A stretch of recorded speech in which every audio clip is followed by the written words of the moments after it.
মানু, তোর দিদি বাড়ি ফিরেছে রে? না মা, দিদি তো এখনো বাড়ি ফেরেনি।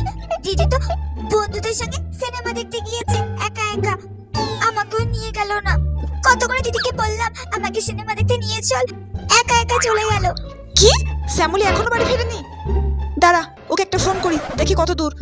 হ্যাঁ করো ফোন। কি, ওর ফোন তো সুইচ অফ বলছে। দাঁড়া একবার কেটে করি। ইস, ওর ফোন তো আবার সুইচ অফ বলছে রে। কি করা যায় বলতো এখন? নিশ্চয়ই তোমার ফোন ধরবে না বলে সুইচ অফ করে রেখেছি। ওকে কত করে বারণ করলাম রাত্রি বেলাতে সিনেমা দেখতে যাস না যাস না, আমার কোনো কথা যদি শোনে চলে গেল। এখন রাস্তা করে যদি কোনো আপদ বিপদ হয় তখন কি হবে বলতো? আর আজ তো শুনেছি রাত 10টার পরে নাকি অটো স্ট্রাইক। ও তো গাড়ি ঘোড়া কিছুই পাবে না, ওকে তো সারা রাস্তা হেঁটেই আসতে হবে। কি করি বলতো?